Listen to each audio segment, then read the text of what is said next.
Hello and welcome to Don't Feed the Geeks, presented by the Long Island Comic Guys, the masters of the geeky verse. Well, welcome back, geek freaks, for a super special 50th episode of Don't Feed the Geeks. We can't believe we made it here. We enter some applause, fake applause sound. We have a great episode for you guys today. We did a bunch of mini interviews with some of our past guests, some of our very good friends, our favorite people joining us. I don't remember how many, but there's a few on there. And then, we're going to end it with the last few minutes talking about some of our favorite moments, some cringeworthy moments maybe.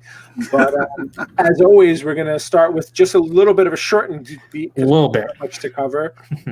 But Story, do you want to take it away? Yes, let's do it. So I think this is the first episode since everybody learned of the tragic passing of Chadwick Boseman a couple weeks ago. We all found out right after we finished watching Bill and Ted Face the Music. It was very, very sad.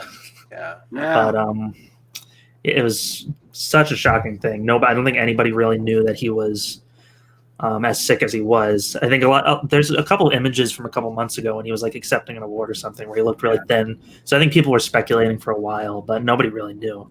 I think it was something that I've read like 5 times before I comprehended what was going on. It's after you hear what he was going through for so long, and he filmed so many things. I mean, he may have portrayed Black Panther on screen, but I think he was a real life Superman.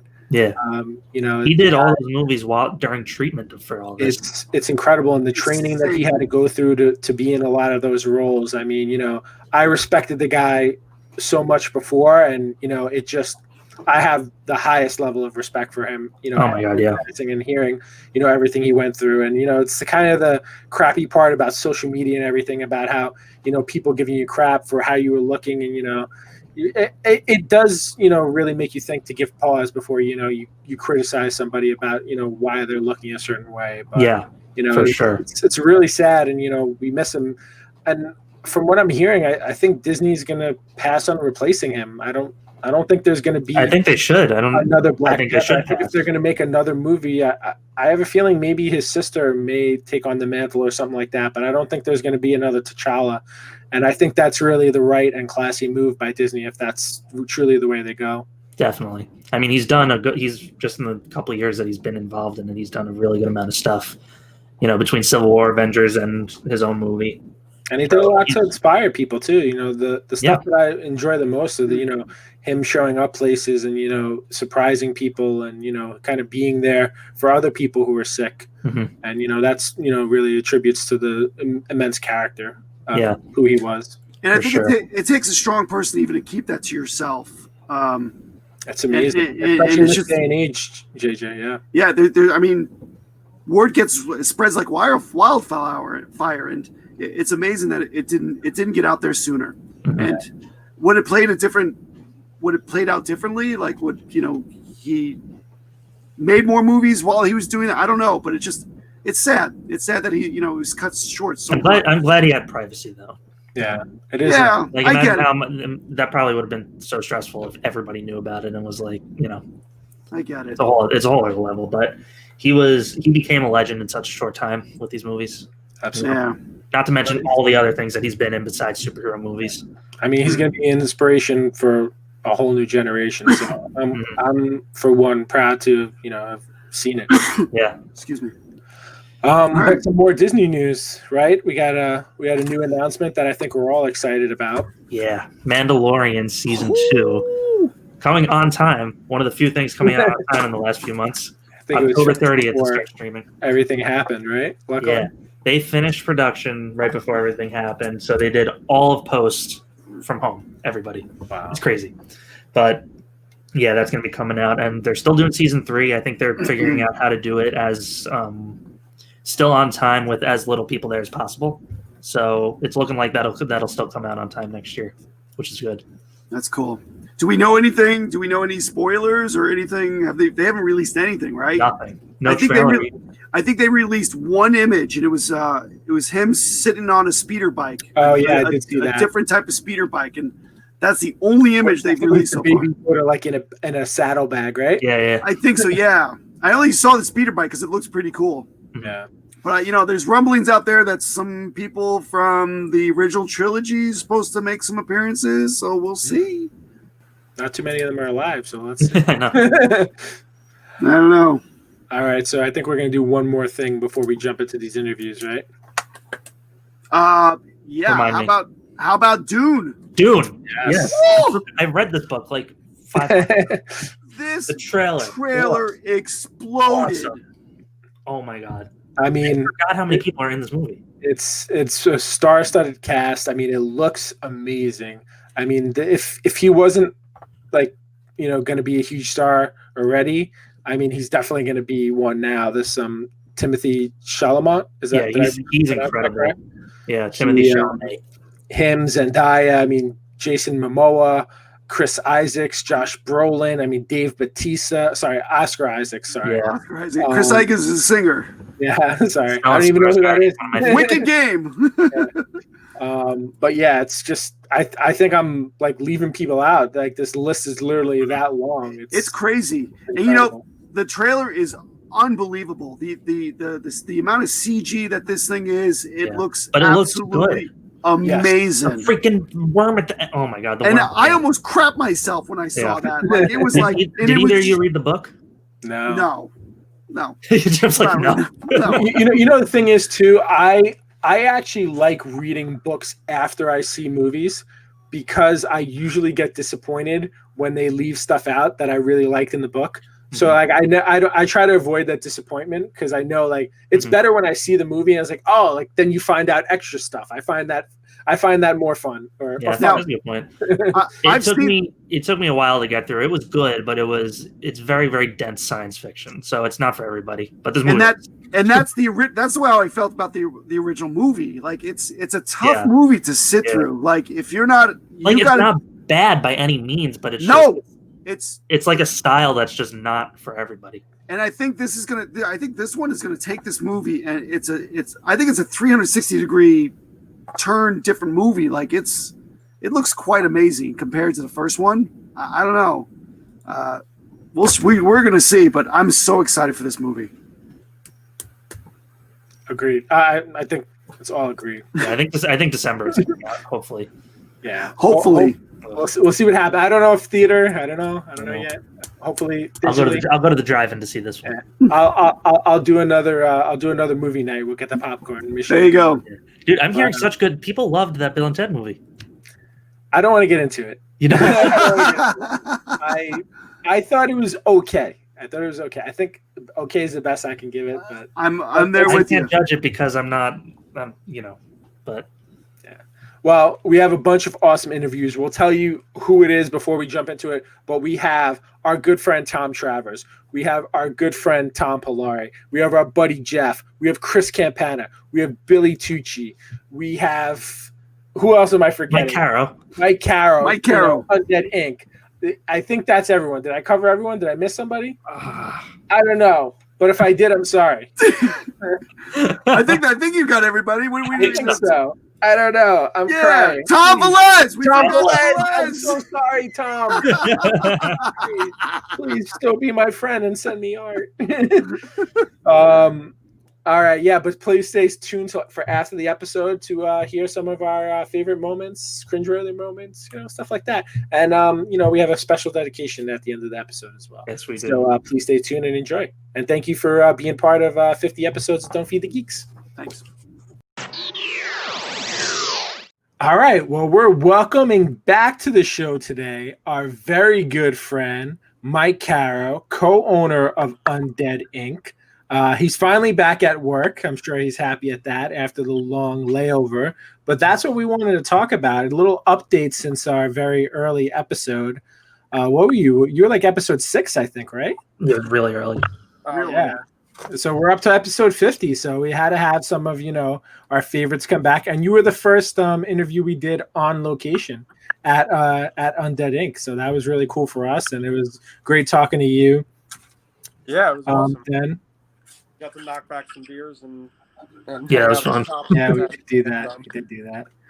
So one of the things we wanted to talk about was how you spent your time during quarantine and during the shutdown with no tattoos.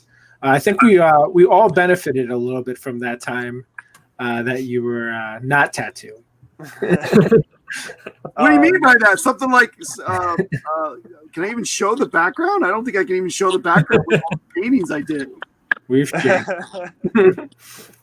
I can't even show it. Wow.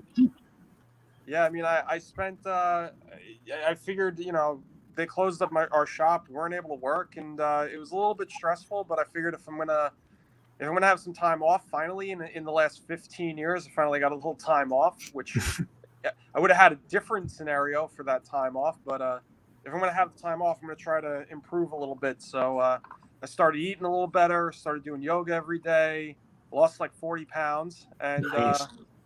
then I started painting. I figured I need something. I just started as me trying to keep busy. I was like, if I'm going to sit here and do nothing, I might as well paint. I might as well practice, Yeah. So, and it ended up working out really well. It was nice. It was pretty crazy. How many paintings did you wind up doing altogether? I think nine paintings Wow. or something like that within like 2 months. I know where two of them went. So. Yeah. They were amazing.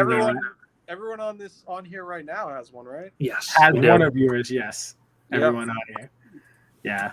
So I was thinking about it today, how we do the holiday grab bag. I'm officially no longer going to allow you to do paintings.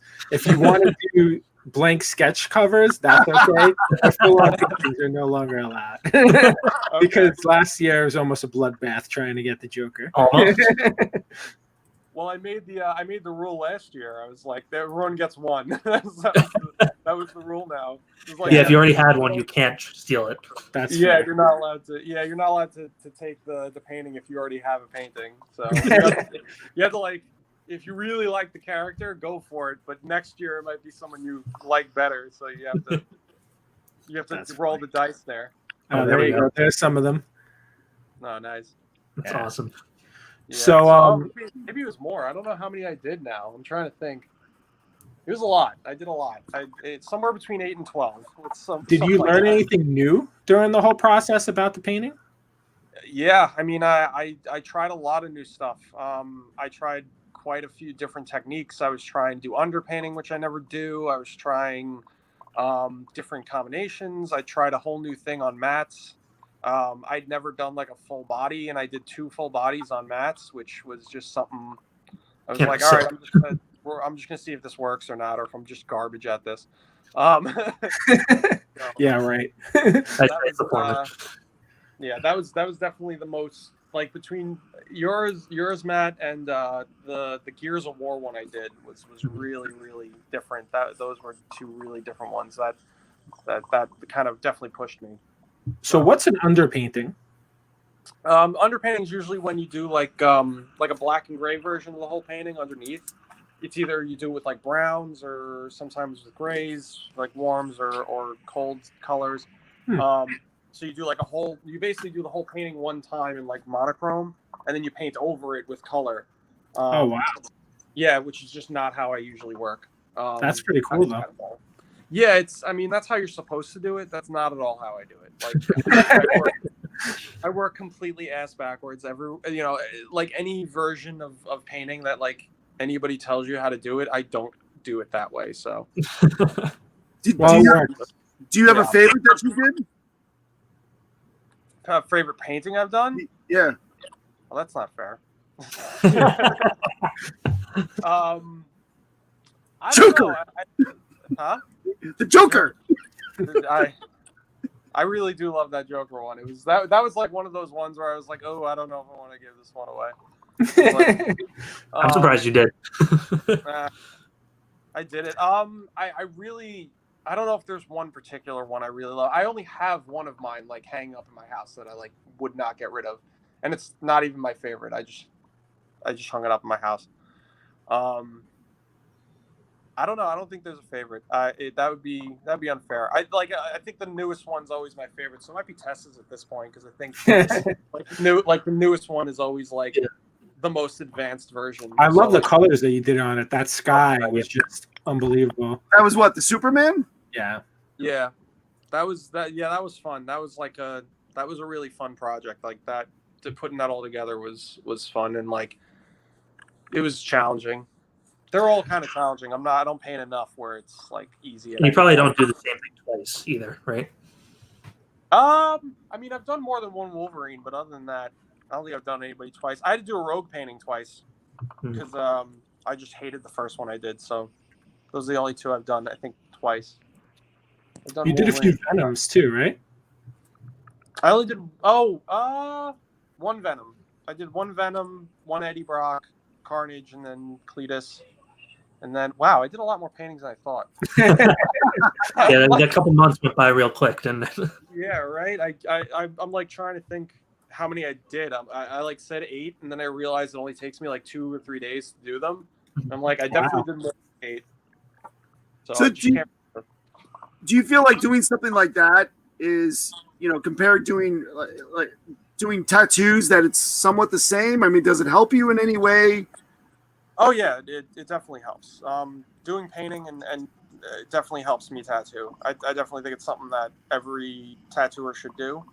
It certainly helps me with color mixing and picking stuff out, and there's all different types of things that you learn when you're painting that you just don't think about tattooing, and vice versa. I paint pretty much how I tattoo, so it's pretty similar, but it definitely helps. They both kind of feed each other really nicely, which is nice. That's awesome. Yeah. Nice. Not picking my own, I have to say that Dr. Doom you did for Grasshopper, that's like probably my second favorite. And I do love the Joker a lot, but like that Dr. Doom was amazing. Like that's a great cover. Like that Dr. Doom you did for the Grasshopper event, it was just so beautiful. Yeah, thanks, man. I really love that piece. That was the same thing. Like, but it's funny because both of those were giveaways, and I was like, both of them. I was like, oh, these are so nice. And like, I actually, my apprentice. Well, not my apprentice anymore. He's a full-time artist now. He's all grown up. He's a spectacular painter. He's doing work for Magic the Gathering now, and he's absolutely amazing. Oh wow. Yeah, he's sick.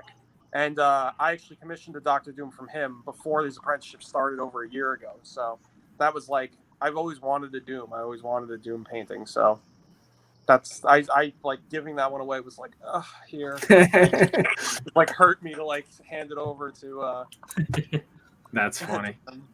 So, but it was cool. It's always nice. Like that stuff has good homes. Like I've seen everybody's sends me pictures of their stuff framed, and I'm always like, oh, they have such good homes. They're in mine's at the framer as we speak. I spared no expense on my frame. Like I saw. You have like a velvet. It looks like a velvet crush. Like. Oh yeah. And even the frame was like overkill, but it had to be done with that piece. Yeah. No, I appreciate it, man. It's so cool, like to see all that stuff framed up and put out there. It's pretty trippy. Well, we definitely hope that you do more paintings in the future, and we're gonna have to have you back on again because we want to do another full episode with you. But Jim, you have that little scroll that we're gonna do for where to follow Mike Caro at Undead Inc. and there you go. Look at that. So if you're watching on the YouTube, you can see what's flowing across. But it's on IG at MCARROTATTO, and the tattoo shop itself is at Undead Inc. Mike, this was awesome. Yep. Thank you again for joining us, and we're gonna have you back soon. Thanks for being part of it, brother. Thanks, guys. Thanks, appreciate it. All right, so we welcome back a former obscure character back on the show again. He's still obscure, but he's our buddy, Jeff B. He's back again for the 50th episode. We had to have all our buddies back.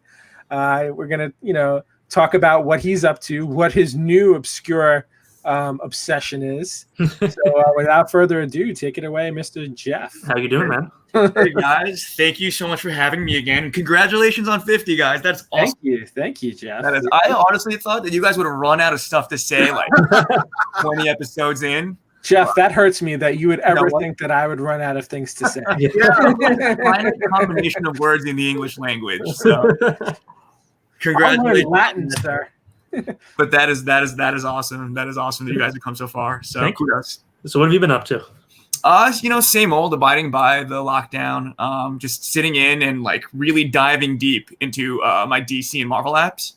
I should have been doing that. I have not, unfortunately. Oh man, well you're reading actual books with no pictures. So That's correct. It's far more impressive than. I don't even remember what those look like anymore. I honestly I neither do I. I mean, I know that The Hobbit has a graphic novel, so maybe I'm gonna go find that actually. yeah, it's fucking pretty cool. A lot of painted pictures, a lot of really cool pictures. That's awesome. But thanks for having me back for the throwback to the obscure episode. So Yeah, you were like one of our first episodes. I think it was definitely within the first 10. probably. Yeah. So we tried to make sure that, we got a combination of all, our close friends plus the early episodes. And I guess because of the fact that we were very new, a lot of our early episodes did happen to be all our close friends. So it worked out well. Yeah, but you guys have kind of expanded your range, unless you consider Vincent Cerzolo a close friend now. No. Well, I always have. But We've Me and Vinny go way back. Yeah. It was actually episode 15. That was mine. Oh, his? Yeah. Oh, still wow. early. Yeah, so still early up in there. Very cool. So what obscure things are you into now, sir? So, like I said, I'm doing a deep dive back into some of the DC comics that I was reading in the past, and I stumbled upon one of like my favorite comic books from back in the day. I don't know if you guys have ever heard of it, Secret Six. Yes. No? Yes. Okay. So, you guys have read all 3 volumes, and the New 52 one, I guess. If you No, want to I've heard of it. I didn't say I've read Okay, so that team it was written by Gail Simone, primarily Gail. No, I think all the issues were written by Gail Simone, including the New 52. Oh, A wow. lot of really cool artists on it, but it was this really great subversive comic book that had this awesome mixture of well-known characters to kind of give the rub to these characters that not many people have heard of. So like completely down my alley. One of the best comic books that I've read. I mean, it's all Really? on Wow. the app. So if you guys have the opportunity to read it, do it. But you got some commodities that are known. Primarily, you've got on the team Bane and Deadshot. Like those are the 2 heavy hitters. Those are the guys that people recognize. Deadshot, obviously, not a stranger to working with very obscure characters from the Suicide Squad. That's interesting, those 2 together. I don't think I've ever read a comic with both of them in it before. Yeah, the interplay between the characters is really great. Because you have, it's like this kind of recasting of Bane where he's more of an anti-hero kind of noble. Because he was always an intelligent bruiser. That was kind of his domain when he was. But like it really shows that he abides by this kind of code of honor. And they really delve into that in the comics. But so you've got those 2 characters on the team, and then you've just got a bunch of guys that most people probably have never heard of. Those are the ones we want to hear about. And these are the ones you want to hear about, obviously. So the first, one of the more prominent members of the team is Scandal Savage, the daughter of Vandal Savage. So she's kind of the strategist of the team. Also kind of a badass. She uses the Blades of Lamentation. She was trained by her father, Vandal, from when she was like a very young girl. Hates her dad because Vandal's a piece of garbage. I mean, despite the fact that, he's her father, total piece of garbage. You've also got Jeanette, who is made specifically for the comic, created by Gail Simone and I think Nicola Scott, who is one of the artists on it. You guys probably know Nicola from her run on Wonder Woman when the Rebirth stuff started. So she was one of the artists on one of my favorite artists. But Jeanette was a banshee that was like, it's more of an adult comic book. So she was this kind of sex crazed banshee that ended up shacking up with a Deadshot for the majority of the series. So that was a lot of fun. Good for him. Yeah, good for Deadshot. I mean, it's good to see someone with that kind of mustache getting laid on the regular. I didn't realize he had a mustache. Oh, dude, it's like old school, like 70s Ron Jeremy. That's awesome. And I don't know how many people are going to get that reference that listen to your show. I hope not many, because we don't know. Who else? Catman is one of the best characters in the books. And yeah, Catman's he's recasted in this. I mean, obviously, he's known as a kind of a parody of Batman when he's he's like a Golden Age character, right? Does he? Silver Age. Oh, he's silver. He Yeah. wasn't in any Golden Age stuff. He might have been, but from what I can recall, he was like a Silver Age Batman villain, who's kind of, not used very often after his first couple of initial appearances because of the obvious, like, how interesting is it going to be some guy throwing a Catarang at some guy throwing a Catarang? So not that much fun, but and he was used in I think the late 90s or early 2000s as a Green Arrow foil. But at that point, he was like super overweight and no villains took him seriously. Basically ripping off Batman's gimmick. That's hilarious. But they kind of recast him as like this anti-hero, like kick-ass dude, loses a ton of weight and becomes like one of the leaders of the Secret Six. Just this great character, super brutal, actually manages to go toe-to-toe with Batman. Because I think Gale's goal was to kind of elevate these characters and do a lot more with them, which is really cool. Then you have Ragdoll, who is the son of Ragman. I love these names. A golden. Yeah, you probably will not recognize any of these characters. But Ragdoll is the son of a Golden Age villain. I think he was a villain to the original Green Lantern, Alan Scott. But like his powers are very odd in that he's just like some kind of like. He's just a dirty rag. He's kind of like, I mean, he's definitely dirty, but like he's kind of like he's like a circus performer, I guess. That's kind of his jam, like a very flexible circus performer. So, he's kind of the acrobat of the group. Okay. And then you've also got some other kind of well-known characters. Mad Hatter was a member of the team. Killer Shark was a member of the team also, who's actually kind of grown in prominence. Yeah, now he's because blown up. Yeah, he's featured. I mean, he's featured in what is he's in? He was in an episode of The Flash or two, and then the Harley. Well, now he's going to be in the Suicide Squad movie and the game. So okay, so yeah, see, there you go. Okay, so I think like the popularity of King Shark. I mean, kind of an obscure Superboy villain. Oh yeah, of course. And then I think he might have faced off with Aquaman a couple of times. I don't know, Jim. Is that would you know if that's the case? Yeah, Aquaman villain too. Yeah. Yep. But he's this great character also that they use a lot of, and the team gets really random. There's a parademon, like a no-named parademon that's on the team. like parademon, like number 77. Yeah, exactly. Like no name, just kind of numbered. He's there. You know what? Because you read all this cool, obscure stuff, I think we're going to be starting up our book club again. We're not going to do it live, but I think we're going to have you join us for one episode. For when we kick it back off, because you have so many like interesting reads, we're going to have you join us. For Absolutely. that. I think that's a good idea. Oh, I'd love to. Yeah. Be an honor, guys. And you're going to pick the book. Yes, and you're going to pick the book. Oh, I'm going to pick the book. Yeah. So now things are going to get real weird. Yeah, things are going to get real. Oh, man. We're going Grant Morrison weird. So we have a little less than a minute left now. So did you want to plug anything? We don't want to give out how to get into contact with you, right? You don't want people contacting. No. We'll send out his address in the notes, and everyone, if you want to find where Jeff lives, you can just go and talk to him there. My social media footprint is very small, and I prefer to keep it that way. Well, I need to be back off of the fame of you guys. Like, I don't That's fine. That's fine. You can be talented vicariously through us. All right, exactly. Thank you, Jeff. Thank you for being a part of the 50th episode. Thank you, for being our friend who has all this knowledge on obscure stuff. And it won't be the last people will see of you. So thank you so much, guys. Good stuff. Absolutely. Thanks, man. And again, congratulations, guys. Like, Thanks, it's just Jeff. a big feat to hit 50. So, kudos to keep putting out that quality content. And I'll keep waiting for it.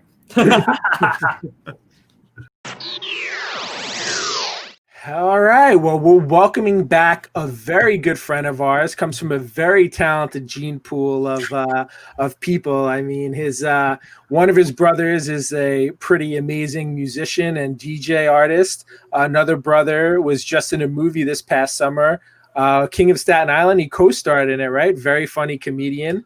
But the most favorite one out of that whole family is definitely Mr. Tom Velez, because he does comic book art and those other guys don't. Well, I appreciate you being so kind about that. I thought you were going to go the other way. And then No. Listen, if you did something different, then we'd be mean. But we can't be mean to people who draw cool stuff in comics. Oh, thank you. I appreciate that. So how have you been, Tom? What have you been up to? I've been good. I've been busy. Moved to Texas, obviously. I know you're the first person who doesn't live. You're probably the biggest change we've had out of everyone we're going to interview. Yeah, You don't even live in the same state anymore. I feel like I did the first interview with you guys like weeks before, like almost like a week or two before I left. You were Yeah, moving it was. right away. Yeah, I remember. And I was like, I have to get back to packing because we're moving in like a few days. But yeah, well, we just bought a house back in March, so Oh, nice. that's where I am now. Yeah, that's why it's so naked back there. Awesome. That's all right. It looks great. Yeah. You know what? We'll draw something in later in post production. Okay, good. Yeah. There I'm you going go. to put the blank pen and make it very Yeah. easy for the green screen. There I you actually go. have all my stuff like here and there and in front of me, so Just out of view. Yeah. I can't see it behind me. So, That's true. but things have been good. Things have been super busy. Been like kind of all over the place in terms of work, but fortunately, I've been busy during this whole pandemic, which is always good, especially when you just buy a house. So, Yeah. Of course. yeah. But yeah, it's been good. Awesome. So, have you been working on any comic specific stuff that you can share? Yeah, so obviously I worked on that Suicide Squad game. I did some work for it. I didn't work on it. Ooh, Um, nice. Yeah.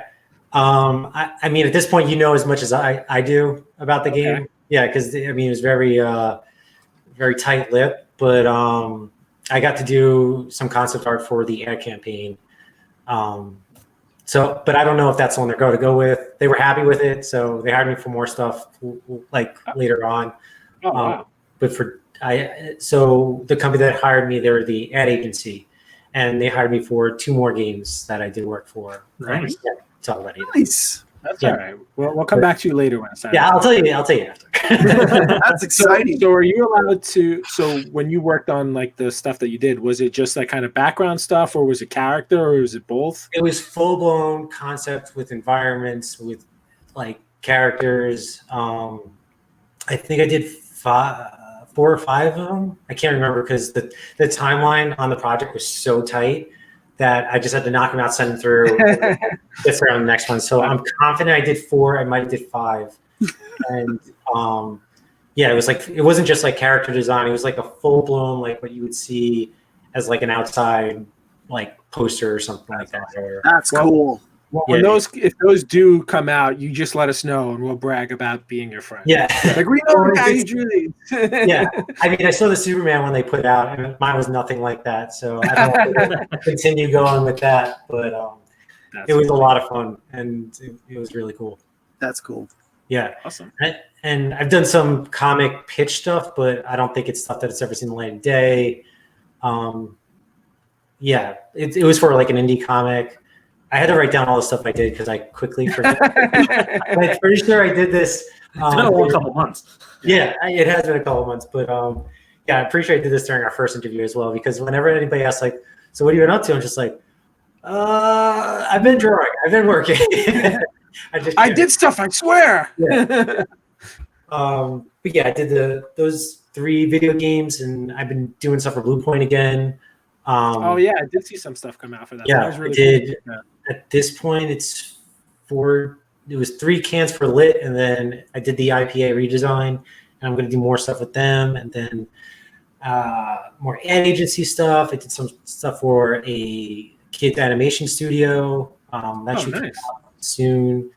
Yeah, that was just like poster work, and what else? I've just been working a lot. I haven't done so much like Marvel or DC stuff lately because I've done a bunch of it, and since I don't know the next time I'll be at a convention, Yeah. yeah, That's good. so I'm kind of focusing on more of my own stuff. So I've been it's crazy. I think I did like the 6th episode of your show. I still haven't shown anything from the stuff I've done. When you're in the 5th episode. So, but I do have plenty of stuff. I've been working on it every night. So like I'll work during the day on client stuff, and then at night I'll just work on my own stuff, and that's what I've been doing. That's So, cool. Yeah. Hopefully I start putting stuff out on that soon, but I want to get like enough stuff where I can kind of promote like a Kickstarter or something.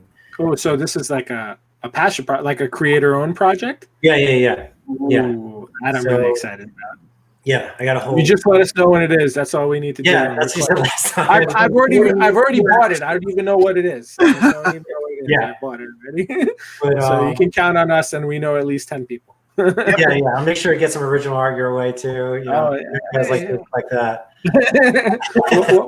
we'll make it worth our while. Yeah, but things have been super busy. I mean, I've been very lucky throughout this pandemic. Like, see, you guys are distancing in your own homes right now.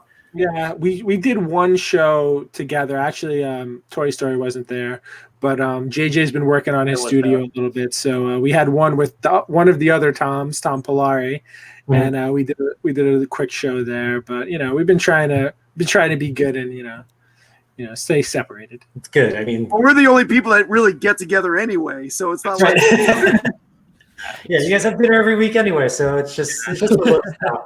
We haven't had one in such a long time. We Yeah. tried. We might try this week. We'll see what happens. So over this pandemic, you've been more? Do you think you've been more busier than if there was no pandemic? I don't know. I got really nervous when I first started because I had to cancel all my shows. I think I canceled. I did see 2E2, and that was like right at the beginning, and everything was very weird there. Like I was avoiding shaking hands, but then there's like sometimes you just forget, and then like, oh, I hear people getting sick, so why don't we just not? And like that's how early it was. And then as soon as I got back, it really kicked off, and I was like, I canceled all those shows, and I was like, I don't know what to do.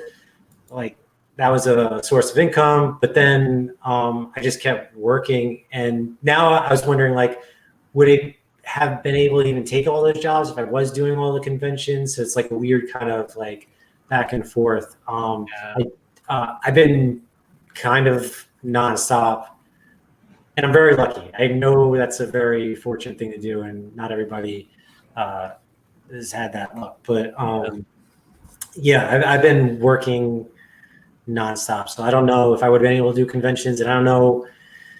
Maybe that's the only luck I'm going to get this year for 2020, where I get some work. But I've been very, very busy. So That's good. Hopefully I could start showing more stuff as the year goes by when things get announced. But things have been pushed back, so Of course. it depends. Yeah. That's got to be the most annoying thing on the planet, where you're doing some stuff but you can't show it to anybody. For sure. Right? Yeah. Share it. Well, that's why I do stuff at night. I feel like if all I had was the stuff that I couldn't show, I kind of go crazy. But I work my own stuff, and I like earlier today I took a break and just did some like portrait studies and stuff just for myself, which will eventually go into the new art book that I'm also working on. Because I sold out my first one, and I want to do another one. I have like I think 3 books of sketches and stuff, and just put all the paintings and stuff I've been doing. So That's awesome. Very cool. yeah, I'm working All right, towards. well, I don't know what. we're gonna have to have a full blown episode again when you can start talking about some Yeah, stuff. exactly. But for absolutely. now, everyone make sure to follow our buddy Tom Velez on @the Tom Velez. Right. I And, don't want to get the vampire. is there anything else you're working on you want to share before we go, or? No, just follow me on Instagram. That's where we're gonna be posting all my stuff. I know I'm forgetting something big. I can't remember what it is right now. And follow us too, because we'll blow it up once Tom shares it. Yeah. But we'll spitfire it out there. yeah, Thank you. What's that, Jay? Oh no, go ahead. I was just gonna say, I just want to say congratulations again for your 50th episode. Thank you. That's no small feat. And Like we a lot of appreciate you podcasts. coming on with us. Oh, absolutely. A lot of podcasts taper off after 3, so 50's. After 3. Yeah. We've had our moments. We've come close, I think. I'll be back for the 100th one if you want to talk to me again. I don't Deal. know. Hopefully, I'm not still working on the same stuff that I've been promising for this long. So, yeah. That's funny. But this has been fun. Thank you guys. I appreciate Thanks, it. man. All right, thank you. All right, for this segment, we're going to bring on Billy Tucci, the world's famous Billy Tucci. He was Famous. What? world famous. You were like one of our, I think one of the first 10 episodes to come on our show, and you've been you've been supportive of us since the very beginning. So we thought bringing you in on our 50th episode would have been is a great idea. So, tell us, what have you been doing since the last time you were on our show? I know you've got a lot of things going on. Yeah. First of all, congratulations, boys, on your 50th show. Well done, TC and JJ. I like that. I should be BT in mine. There you go. Man, yeah, I remember it was on one of your very first shows. I was honored to be asked. You know, as you know, I'm a fan. So I just I've been busting my butt. I mean, I think when I first came on, we didn't even launch Zombie Sami yet, I don't think. No, you didn't. Yeah, so now we're fulfilling the She Return of the Warrior. I just finished page 22 of She Haikyou, which is launching October 6th on Indiegogo and Kickstarter. So that book will be done. All the art will be done with that book by the time we launch. That's our goal, is have all the black and white art done, everything lettered, and most of the book colored, and then have the book finished being colored in the during the campaign for the 30 days of the campaign, and then get that sucker right out and go to press. Nice. And we'll put the February ship date, but we're shooting to get it out in January, and more likely in December for Christmas. And then we go on to our next one and go on to the next campaign, and we'll be doing 3 campaigns next year. One of which will be a dual campaign. It'll be our secret project, which follows up She Haikyou. But one of the levels of that, one of the rewards will be the 464 page She Way of the Warrior Omnibus Edition. Wow. So big hardcover, nice. First cool. 16, 17 issues of She or something, and Tomo thrown in there. That's great. And so your latest success has been Miss Fury, right? So I mean, that is huge, and it's still going on. You're still working on it. Yep. Yeah, Miss Fury is now in demand. I believe it's in demand mode, and that launches through. Miss Fury is a book by myself and Maria Laura Sanapo, with CC Dela Cruz as our colorist. Maria Laura Sanapo on art. I'm writing it. CC Dela Cruz is our colorist. Mindy Lopkin is our designer, and it's amazing. It's coming out so great. We've got, got more pages in today, and Maria's a machine. She's already in the 20s, and for a book coming out in February, and she's it's amazing. I have, it's a true honor to be bringing back Miss Fury, this iconic character that, the first thing you do when you see her is like, wow, she looks like Catwoman. And Catwoman looks like her because she debuted in Catwoman debuted in 1939, but she was just a woman in a dress with a cat Halloween mask. It looked like. Miss Fury debuted in 1941 with that beautiful sleek black cat suit with the ears. I mean, geez, you look at from Batman the Animated Series or the later incarnations of Catwoman, or in Tim Burton's Batman Returns. That's all Miss Fury. Yeah, and. It was the first comic book character first published comic book action hero comic character created by a woman. Because I don't want to say it's the first one ever created by a woman, but it's the first one that was published by June Tarpe Mills. It was in the Sunday strips, and then Timely collected them, these massive volumes. And she ran from 1941 to 1952. And it's one of the most influential comic characters of all time. And sadly, Miss Tarpe Mills for the most part has been forgotten in the annuals of comics. Herstory, if you will. I guess history, but we're going to change that to herstory and tell her story and honor June Tarpe Mills. The story I crafted, the Joy Division, is set in World War II, where Miss Fury is sent to Germany to capture the head of the Joy Division. And for those of you people that don't know what the Joy Division is, the Joy Division was the I guess a good way to do it is that when the Jewish women were herded out of the ghettos for the work camps, because as the war went on, they needed to ramp up production. If you looked a certain way, you were sent to the right, which was the death camp, the work camp. If you looked another way, the ones that the commandant or these female SS officers felt that were more attractive, they were sent to the left. And they were sent through Camp Joy, and these women were basically coiffed. They were dressed beautifully, fed well, taught etiquette, all this, and then turned into sex slaves for the German army. And these women were repeatedly raped. In many ways, they suffered fates worse than death. And it's a loss, similar, not unlike June Tarpe Mills, but far more horrific, obviously.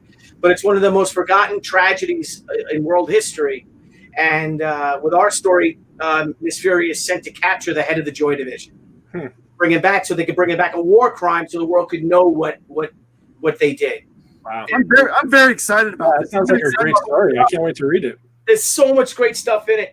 Hang on a second. I think my kids. Yeah, there's so much great stuff in it. We've got air battles with P-50 with P-47 Thunderbolts against the old XP-5 Grumman skyrockets that the what you call it's used the Blackhawks and we have she parachutes into Germany, but first she's in France fighting German snipers and. It's we got Hemingway in it. We got all these great. It's gonna be that's awesome. And then what she ends up doing though is that she ends up liberating some of the women of the Joy Division, dressing her in her Miss Fury costumes, and we explain how that happens, and then turning them into the Black Furies, which was Miss Fury's original name. Turning them into the Black Furies, and they go on a vengeance spree, a la Inglourious Bastards against the Nazis. That sounds amazing. And that could be its own spin-off comic book. Oh yeah, I already got a contract to write it. Hey, I'm excited. I know I pledged the one of the sheets, one of the original arts. So I'm hoping to get a good sheet. Oh, thank you. So yeah, it's one. So I'm just adjusting my arm. Oh, you're good. So it's I'm so excited. I'm so proud of it. Having Miss Fury going on, doing another project, a secret project. We have a crowdfunded campaign, which I guess will be Kickstarter with 2 huge comic book greats. That's later on in 2021. And just doing my campaigns. And I got to be honest with you, doing creator-owned work again, and not saying that Miss Fury is creator-owned work, obviously, because it's created by June Tarpe Mills, but to have the freedom to do your own original stories and then work on these amazing characters and have and specifically in Miss Fury's story is to have June Tarpe Mills' family giving us their blessing and going wholeheartedly supporting it and behind it and loving it. And it's turned out to be a great year, buddy. Great year. That's amazing. I can't wait to read it. It sounds really good. All the stuff. We're definitely excited for all of it. And we really appreciate you joining us. I know we have to have you on for another full episode. We have all your contact information down there so people can find you at Billy Tucci on IG, Facebook, and of course you do the YouTube channel at Pop XP, right? Yeah, my partner now, Skal and I, we have the Pop XP, and we're coming on to our 200th episode. Ooh, nice! Congratulations, as well. Well, even though we kind of went over 200 episodes, but we're having our celebration episode, 200. That's great. Awesome. A lot of fun. The Pop XP, originally started off as crowdfunding comics, but we've really expanded it. We still have our crowdfunding comics episode, 1 episode every week, but we've expanded to cover, actors and people in the entertainment industry. And this month is a lot of fun. We have our great ladies' night, which went over really well, which was Pretty in Ink, I guess if you call it, and it's with female comic creators or female cosplayers and women who are in comics, and that's a great show. It's got my wife, it's got Francisca Polito, Brian Polito's wife. It's my wife Deborah. We have Trina Robbins scheduled to come on with the gals. Who else? A couple of other comic creators. So it's gonna be a lot of fun, and that's this month. Awesome. That's this Friday? No. That's probably the 25th. I think that's the day after our 200th episode. All right. Nice. So yeah, we got to mark your calendars. Yeah, and then the 26th we have our cool A Century of Horror, where it's myself, Brian Polito, Graham Nolan, Stephen Peros, my writer on She Haikyo and on She, and a couple of screenwriters, Hollywood screenwriters, famous, and we go through the decades of horror film. That's cool. And this next episode, or later on this month, on the 26th, is 1930 to 1934, the rise of the Universal monsters. So that's cool. just fun stuff like that. Yeah. Well, we're gonna have you back on. We'd love to have you back on for a full show because we love talking to you, and you always got a lot to say, which is great. Yeah. All right, we want to say thank you again, though, Billy. Guys, good luck with it. I'm looking forward to another 50 more. And anytime you'd want me on, it's an honor. I loved it. You guys helped me out, like when I was launching the American Crusade apparel. Absolutely. And you guys had me on to talk about that. So thank you for that. And if I can come back on when we do She-Hikyo and all the other stuff I have, I'd be honored. Or talk Miss Fury, talk She, whatever. You got it, brother. All right. All right. Have a good night. See you guys later. Hopefully, I'll see you guys when we have a fulfillment party. There we go. Yep, on the 19th and 20th of October, we're gonna have a big fulfillment party. So, cool. All right, sounds good. Bye, everybody. Bye. All right, so we're welcoming back none other than Tom Travers, our MVP interview guest. Tom is, I think this is the 5th time Tom is joining us. We had to obviously have him for the 50th episode. We're going to get an update. He actually has a ton of stuff to update us on. Battle Skull specific stuff that we've pushed him for so long. So I'm just going to stop talking now and let you take it away, Tom. All right. Well, first of all, congratulations, guys, on the 50th episode. Thank you. Awesome milestone. And thank you for having me back. It's always super fun to be on the show. As far as Battle Skull, I got a few nice things that are finally coming to fruition after so much, me talking about it. But so I created my own studio name. Finally, I'm calling it Horned Helm Studios, and under that imprint, I'm going to be finally releasing Horned Helm Studios Presents #1, which will be the first full color comic book appearance of Battle Skull. So that's pretty big, and it's very close to ready. I know I've said this several times in the past, but this is it's for real now. It's so close I can taste it. So I'm not giving an official release date, but I'm going to say fall. So we're in fall pretty much. So we're really close. And then once I have a firm date, I'll start hyping that more. Nice, absolutely. We will too, of course. Yes, thank you. I always appreciate you guys with the extra hype and boosts and stuff. Really appreciate it. As long as we get the first 3 issues, the first 3, I don't care who's number 1, 2, or 3. Remark signature. Very first ones. Yes, absolutely. I would love to do remarks and everything. Love all that stuff. So I'm really excited to finally get the book printed, and that's really the biggest release that's coming forth. And I'm really happy to finally put that to bed and say, here it is, guys. You can read it, check it out. And then, after that, there will be more Battle Skull stuff. He'll have his own series. The Horned Helm Studios Presents #1, which has 3 Battle Skull stories within it. It's short stories, but there's going to be some other intellectual properties of mine in there as well. So it's like an anthology book. So it'll have a few fun little other properties that I came up with too in there. So it's just going to be a cool book. I'm really excited to share it with people and get it in front of people and everything. Awesome. So. And how are you going to distribute it? Just curious. Right now it's going to be, pretty grassroots. I'm just going to, print it myself and advertise it everywhere that I can through social media. And I will, I'll handle, any orders or anything like that myself for now. It's weird without conventions. I would have loved to have got this thing. I'm shopping around at a couple of the comic book stores too. Yeah, like Grasshopper Best. They'll definitely take a bunch and push them out. Yep, totally. Yeah, I've been talking to the guys at Grasshoppers about it for a while. I've been saying, when I have my book, I'm going to have to bring it in here. So I set them up, and now so yeah. Dude, I'm beyond excited to hear that. The fact that this is happening and we're actually going to get a Battle Skull real comic book, the first appearance. It's really cool, and I'm definitely really happy for you. Thanks, man. Thank you. We can never say a bad thing about Tom Travers and his art.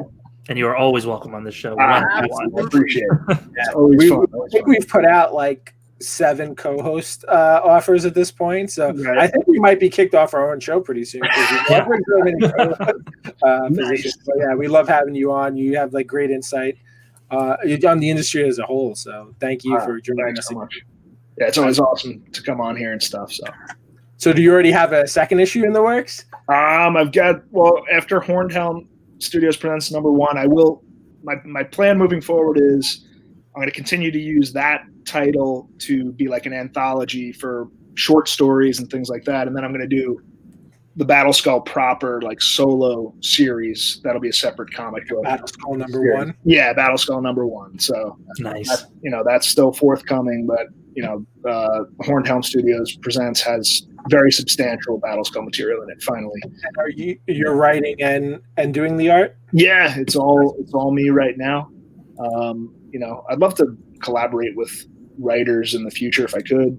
People who are interested in writing. I'd love to bounce ideas back and forth. I don't consider myself a proficient writer, but I do my best. So coming up with my own stuff, and it's all me right now. I've teamed up with some digital colorists to help me with the colors, and professional letterer to help me with the lettering. Trying to just make the production values as high as I could. So Nice. brought in some talented people to help me make it look presentable. So hopefully you guys dig the results, and we'll get them out to people. I'm sure we will. That's awesome. I honestly can't wait. So can you tell us anybody else, or is it going to be a surprise what other characters it's going to feature? It's nobody would know what they are because they're brand. It's my own stuff, so it's just like I've got a couple of. It's just fun little properties that I came up with, a couple of years ago, and I wanted to flesh them out. They're like science fiction, fantasy stuff with some fun monsters, awesome monster designs. That's what I'm always happy to draw. So my stories tend to focus around that kind of stuff. It's all stuff that plays to my strengths. So it's funny. Anytime I see someone get some like gnarly looking monster, like I think you did like a clay face for someone, and I've had you do like Doomsday and like Bane. I was like, that just fits your style so well, like that, like huge, like hulking characters. Yeah, and, like monsters. It's cool. It's because again, like we've said this so many times. You have like such a niche, like the type of drawing you do, because I really don't see anybody else who has like a really similar style to yours, and it's just like it's so unique. And I think that's why, especially when you're at shows, like, and you have like all your prints out, is like it's so like eye catching. Like, wow, like you do all these cool characters, but in like a very unique way. Like you can still tell who they are, but it's kind of like not something that you see like everyone drawing like the same cookie cutter way, I guess. Right. Yeah. Well, thanks so much, man. I appreciate that. That's awesome. But so I guess at this point, I think there's probably someone who can really tell us who Battle Skull is better than anyone here. Yeah. At this point. So I think we'll let this, and it is a gentleman. I think we should let this gentleman tell us who he is. Jim, would you do the honors, sir? Long ago, in a realm of magic, monsters, and gallant heroes, a warrior named Cormac Gravestone made a desperate bargain for his very soul and a chance at revenge. The dark wizard Tempest deceived Cormac, imprisoning his spirit inside a wretched skeletal body. Battle Skull was born. In time, Battle Skull won his freedom from Tempest's control. He became a hero and adventurer, fighting for good and seeking to reclaim his lost humanity. His legendary deeds inspired the immortal battle cry, Battle Skull, battle through. Yes. Nice. That puts a huge smile on my face every time. That is awesome. That's amazing. So anyone who doesn't know who that was Larry Kenney, correct? Yes. And he was the voice of Lion-O from the classic 80s series. That was amazing that you got him to do that. That was just totally blown away that he did that for me. I was like, oh my god. So did you write that, and then he just I was just amazed at how because that came out great. Yeah, he nailed it. I wrote it and just sent him an email. I was like, hey, I'm a big fan and everything else, and he was like, sure, and he just I was amazed by his generosity and everything, and his participation. It was just super super fun to work with, and I was just so blown away. That's amazing. For me, I grew up with Thundercats. Obviously, I'm a huge fan of. Yeah, that's huge for you. Yeah, his voice is just like, it's like, wow. I just, talking about my character and stuff too. It's just I'm like, whoa. Yeah. So you've It's got weird, right? So now you've got somebody. So when the cartoon comes out, there's Yeah. the voice for the main character. There you go. Yeah, Battle Skull's all ready for Saturday morning. That's it. Nice. I know. I'm already trying to sell the toys. Yeah, I've got the Battle Skull figurine is I'm reissuing these a little. I have a few more that I'm gonna. Well, I never got one. I just want to put that out there. Yeah. You never got one? No, I didn't get one. So you can hold that one for their me. limited release, but I'm gonna be with the books, and I'm gonna be doing. I'm gonna reissue the figurine and the. I've got trading card. I just did Battle Skull trading card. I don't know. Oh, that's awesome. You guys can see it, but That's Skull cool. trading card. I don't have one of those. Yeah, we got one of those too. Yeah, I just had this made up. So just That's awesome, promotional stuff. We live in the age of like just do it yourself. Yep. You're right. You're right. So I'm like, you know what? I'm not Why gonna. not? Why should I bank on a one in a million chance that some studio is gonna pick up your property based on a pitch? You're not wrong, dude. Yeah. All right, so we're gonna do something cool now. Look, we're gonna flash all your information at the bottom here. Sweet. If you there you go. Follow Tom Travers at IG at Tom Travers, right? And there you go. And if there's any other way, I think you're working on a website too. You said, right? Yeah. I think I'm trying to get a good website together, and I'm tempted to go back to my blog. I miss my blog, so it's just simple way to communicate. But I do have a blog and stuff, and we'll have some things Nice. put together soon. Well, thank you again for joining us. Thank you again for being part of the 50th. I'm sure this won't be the last time you'll be on Don't Feed the Geeks. Always welcome. And good luck with everything with the book. I can't wait to read it and have it and get my remarked issue. Awesome, man. Thank you guys. Yes. Thank you guys so much, and congratulations. And psyched to be on the show again down the road. It's always a lot of fun, and thanks for having me and everything. So Thanks, buddy. Thank you. appreciate it. All right, guys, have a good one. All right, bye. Well, we're welcoming back an infamous guest, our buddy Tom P. Oh, we're calling him Bat Tom tonight. Bat Tom. If you're watching, you'll see the moniker under his name. He's Bat Tom. But he was recently on our statue episode not too long ago, our statue and hot toys and all that kind of stuff. But he was on one of our very first episodes to talk about the Batman when Detective 1000 launched all those many moons ago. And although we couldn't get the Bojo to join him, we got the better half, and Mr. Bat Tom. Where is the better half? I'm looking. I don't see it. No, we're talking about half of your face, not. Oh. So, Tom, what's been going on with Batman? What do you like? What do you not like? Share your Bat thoughts. I am still reading the new comics. I have been enjoying them. They're all pretty good. Do you have a preference over Detective or Batman? I usually lean more towards Detective. Ooh. Always been a preference. Is Batman still Bruce Wayne? Yes. Okay. Confirmed. How long before they change that again? I do not know. So is Catwoman pregnant? Maybe. Does she have one or a whole litter? That's That's true. Well, going by Cat Anatomy, I think she can only have two.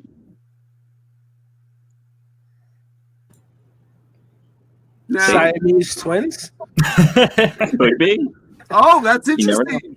A new villain, the Siamese twins. There it Now, is. I'm calling it now. I expect royalties if that comes out to be true. Now, since Hush already cut out her heart once, you think he would steal the children? This is a big one. Do you think he shows back up? Anything's possible. I didn't know about the heart cut. Was that during the Hush series? Yeah. After the series, he makes his return in Heart of Hush, and I never read Heart of Hush. I only read Hush. He cuts out her heart, and Zatanna has to preserve her basically until they're able to put it back. That's great. Oh, that should be a book club book maybe. Yeah, it's So we're gonna bring back book club, but it's not gonna be live. So if you're pushing that book, we might do that one. Okay, I can do that. Good book. Because I didn't know there was a Heart of Hush, so that's interesting. Yeah, So it's a pretty good one. I you know what? Hush really became one of those characters he was a big hit this time. Let's keep pushing him. but I liked it. Yeah, fairly good. Fairly good. So I know. Also, Yeah, have you go done ahead. Tower of Babel? Also a great Batman story. What was it? Tower of Babel. No? Ooh, good one. All right. We'll have you on for all the bad issues. Yes, that's what I'm here for. Me and Bojo. So what's the latest news on movies? Batman movies. Well, it got shut down again. Literally like 2 weeks after they started, right?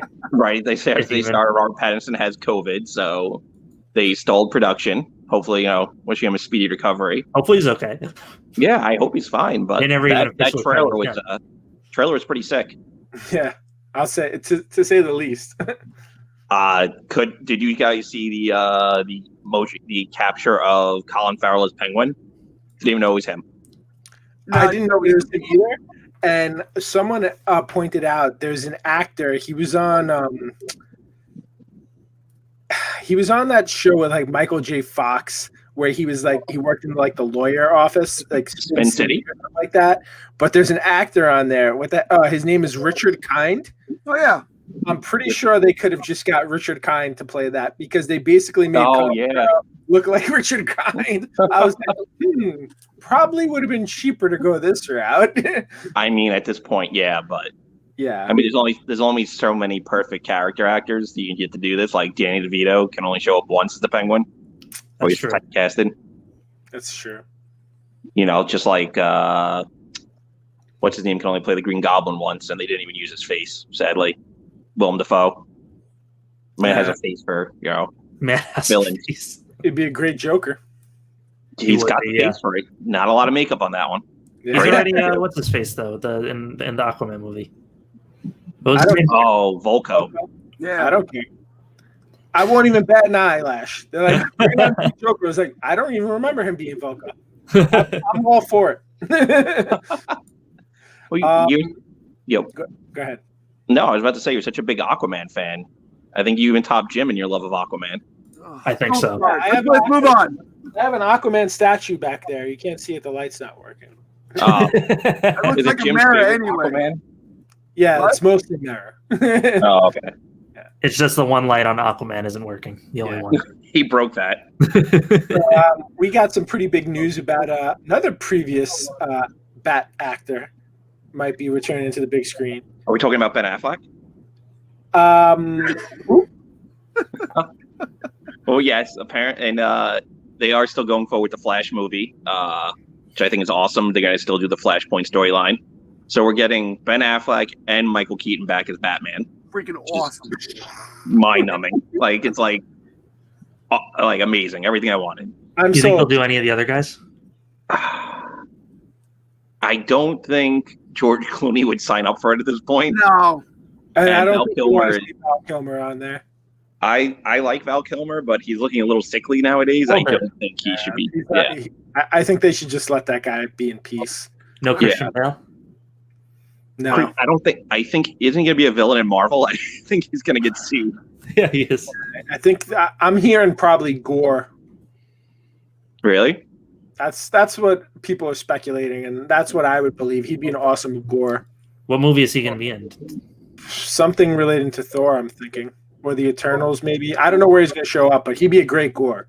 Mm-hmm. And it's probably something he'd want to do where he probably only have to do maybe one movie, two at most, because there's no way he wants to lock down like a long-term Marvel deal. I don't think. No way. No, he likes to always be in the running for an Oscar. Yeah. I think he wants his lead actor Oscar, and then he's good.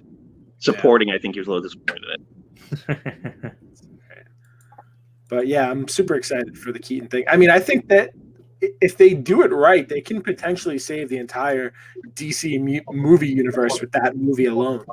Yeah, because they could do a lot of spin-offs on that. I mean, you could set yourself up for a Batman Beyond right from that one movie. Like, absolutely. There's Michael Keaton. Like, who's going to be? You think he would do it like long term? Michael Keaton? Yeah. What else is he doing?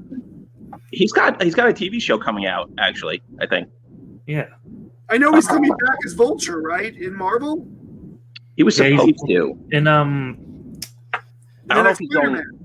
I don't know if he's doing the Sony movies only, or if he's doing like. Well, he's definitely gonna be in the Sony movies. Yeah. I don't know with him. That's up in the air. I mean, I think I would personally love him to be in Batman movies again, full term, like for a couple of years. But yeah, why not? I mean, some people don't want to be locked down. He did a lot of creative like indie stuff, so maybe he wants to go back to that. Who would play Terry McGinnis? Well, Will Friedle, I think, is a little old now. Otherwise, that would have been perfect. You can go with anybody. Do you have like a dream candidate for the role? Tom Holland. That would be amazing if he did that with Keaton again. That would be fantastic. That would be funny. I heard rumblings of Zac Efron. I think he's a little too old now. He's too old. Yeah, I hear so much with him. I hear Wolverine. I could see him being a part of it somehow. Yeah, I think he'd actually be a pretty cool Johnny Storm. He's really good. I mean, yeah. Oh, that's interesting. Johnny Storm. I think whoever you would cast as like Nightwing would go hand in hand with Batman Beyond, since they're more of the acrobatic kind of style. Yeah, so you need somebody like slender, and like definitely like I know Adam Driver. They were talking about it for a long time, but he's too old, and I just he's too big. Adam Driver knows it'd be hard to get a mask. Yeah, he doesn't fit that role. I don't think he fits that role. I don't know. You have to go like you have to go somebody like not taller than Batman. So you have to go like 5'11" range, like 6 foot, and do like an acrobat gym kind of style. You can't be like bulked up like Henry Cavill. Yeah. Who apparently is back in the running. I don't know for Superman. I don't know anything with them. It's hard to tell. I love how they're saying Ben Affleck's back after only being out for like. Yeah, that guy was underrated. He had so much potential, and they give him like 2 movies and like change everything on him, and they're like, "All right, you're bad." He was okay. I like them. All right. Well, we're gonna say thank you, Tom. This is awesome. We're definitely gonna have you on for more. We'll talk more bats. We'll talk more everything. But thank you for joining us for our 50th. You definitely should be here. We love you. You're a big part of this. You're my favorite grandpa. Thank you. We've given co-hosting positions to everybody, so you're a co-host now too. So yeah, I'll take it. Thank you guys for having me. Pleasure being around. All right, man. Thanks again for joining us. Have a good night, everybody. Have a good night, everybody. Be safe. All right, so welcoming back one of our favorite guests, one of our favorite guys. It's you. Don't look around. It's our buddy Chris Campana, artist, writer extraordinaire, and he's done some pretty awesome stuff recently. We'll let you explain it because you'll do a better job than us of what you've had going on recently. Let's see. I'm working on a thing for I can't say what company. A comic company. All right, that narrows it down. We're waiting on the word on that. I just finished the pages for that recently. I have a Turtles cover that is confirmed with the store, but not a date yet. I got Parker 2, which is you kind of see a little bit of it. Yeah, I see a little in the corner there behind me. I always do the pages all like around so I can. I call it my Phil Collins, where I stand up and I sing to myself while I look at the pages so I can work the script. That's cool. Cool. Hey, whatever works. Only because there was one video by Phil Collins, I Wish It Would Rain on Me, and he's standing the whole time singing, and I thought it was the stupidest thing, so it stuck with me. And I'm holding on to this guy. Yes. And the Ringo Award.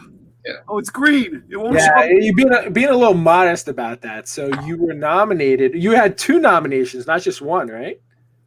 Yeah. So a buddy of mine who won it last year for best children's graphic novel, he was on me a couple of months ago, and he's like, and there were whispers last year during con season, Parker Reeves should be nominated for something and all this and that kind of stuff. And I was, sheepish about it. And he's like, well, I've known this dude since the 90s. We came up together in indie stuff. And he was like, you should let me champion a campaign for you to be nominated for So I said yes, and then when I got it, he's like, "You son of a bitch." He's like, "You're double nominated for Ringo stuff," and I was like, "I hadn't thought about it that way, but yes." But then I looked at who was in there for artists. It's like Colleen Duran and Sanford Green and two other like incredible artists. But I feel bad I can't remember their names. But I was embarrassed. But the story, it's cool that the book was nominated. That's pretty cool. Yeah, I mean, dude, I can't say enough. I was like, I'll give you crap when you did a story, and I think it's so. But Parker Reef, when we read it, it blew me away, man. It's a powerful story, and you know it's coming from your heart because it just translates that way on the page, and it's a story that honestly deserves this recognition, and we're definitely super happy for you, and we think it's well deserving. Thanks. And we can't wait for more. We can't wait for the continuation. I'm already starting a spot for him. I don't know if you can see There he is. over there, gigantic. But I'm making room. Oh, his head's Reef there it is. It's green on my green screen. Oh, there he is. There's mine. I've actually been using him a bunch because I just did a spoiler alert. I mean, you guys want to see it? Mm-hmm. Sure. Let me see. So I did this today. This was I don't know if you can ever see all this. This took some time. Let's see if I can make this happen. Ooh. Oh, that's great. This is the origin of sort of when he got gigantic, and then sort of a flashback to his time with gigantic kind of thing, and then this is the beginning of Parker 2. So that's I can't get into how he gets there, but at some point, because of something, he returns back to, like, I guess, the scene of the crime in a sense, and he gets excited because, like, oh, Gantic's there, and then he realizes that Gantic isn't alive, and he holds him, and then there's like this whole sort of this grief thing that he's got to go through. The part 2 is weird because it's like how do I explain it? So obviously we all know what 1 was about, Yeah. and if you don't, you're gonna have to go to the site and buy it because I'm not spelling the beans. But Neither will we. 2 is like because I'm 2 years removed, a little over 2 years removed from it. There's a different level of grief, like a weird sort of not acceptance kind of thing, but it's just different.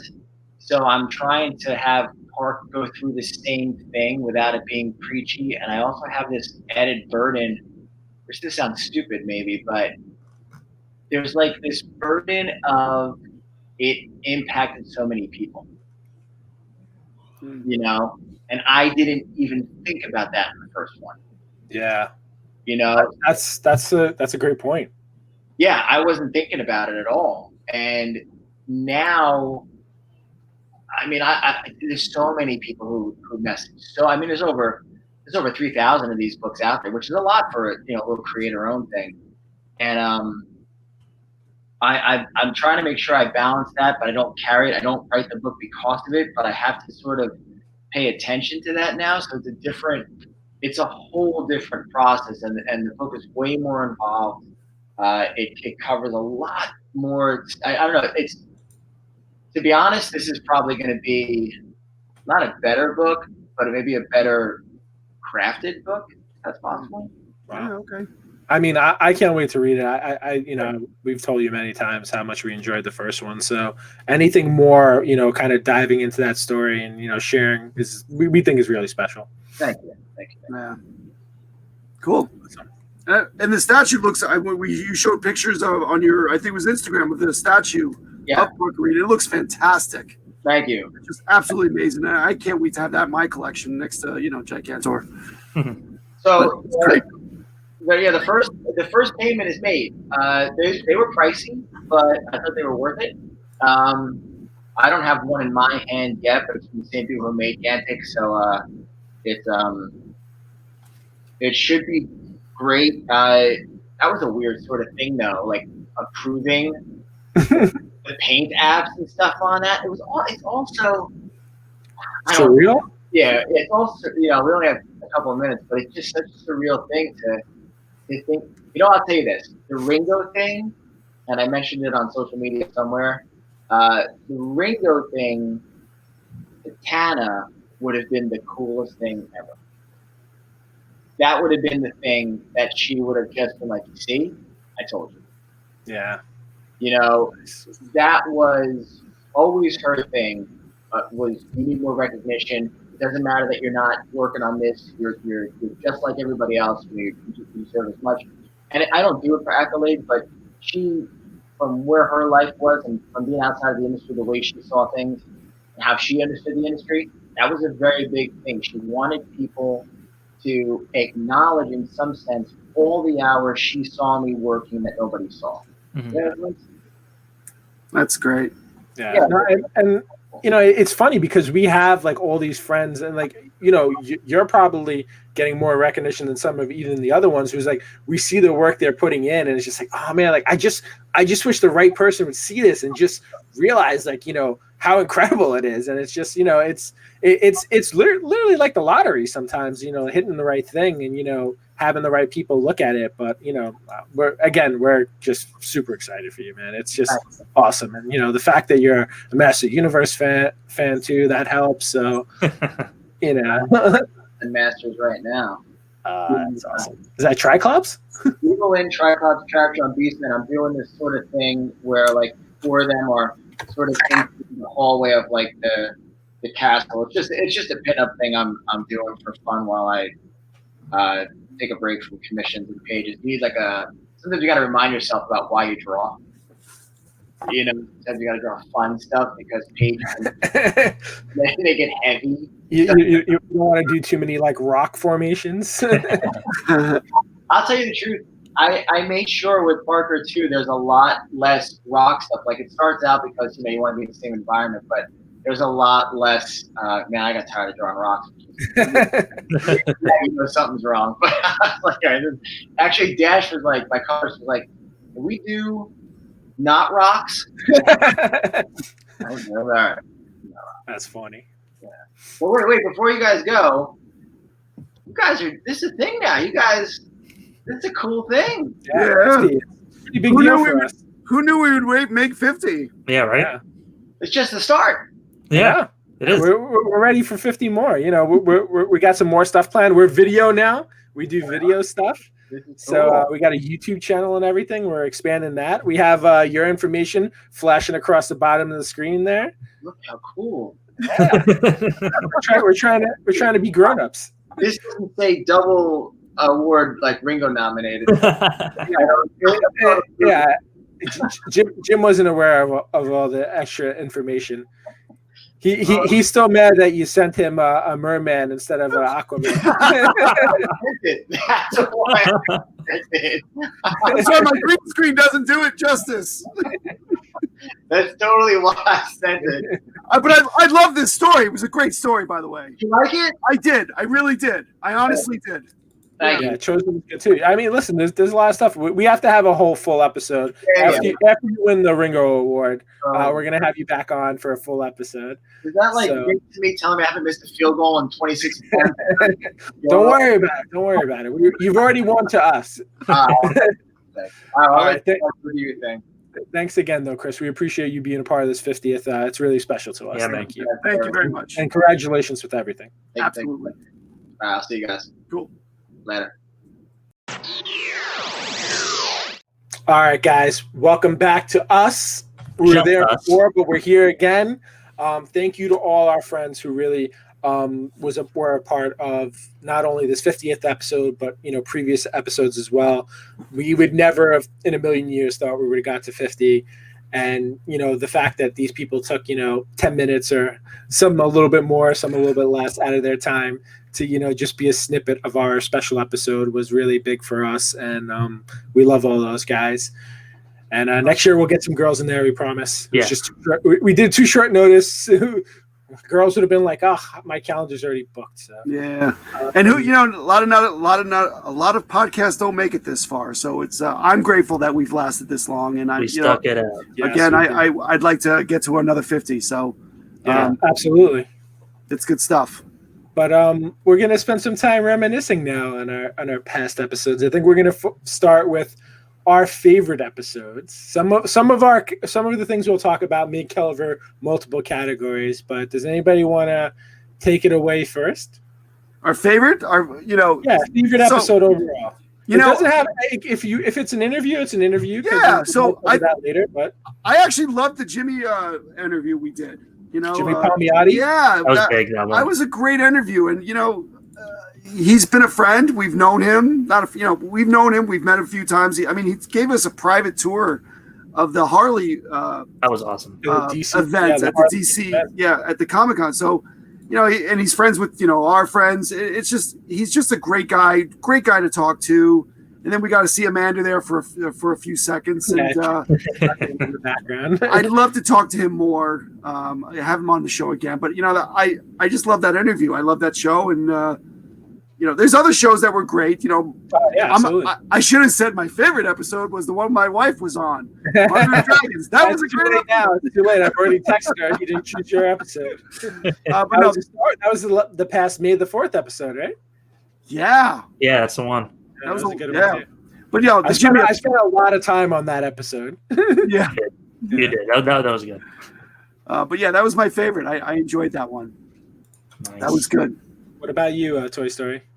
Probably a tie, and this says a lot about what I'm most interested in, but a tie between Alan's episode and Mr. Zuzzolo's episode. Yeah. Those were awesome. I am so into that, the stories and stuff. The comic history. Yeah, I love that too. The stories is where it's at. So sitting there listening. I mean, we listen to Alan all the time. We've known him for years. But even still, to just sit and listen. Yeah, and same thing from Vinny and Metropolis. It's incredible. Yeah, there are people with endless amounts of knowledge and so much experience, really working in the business. It's just, it's really so they can go. You could have 100 episodes and you still wouldn't capture everything that they knew, which is really cool.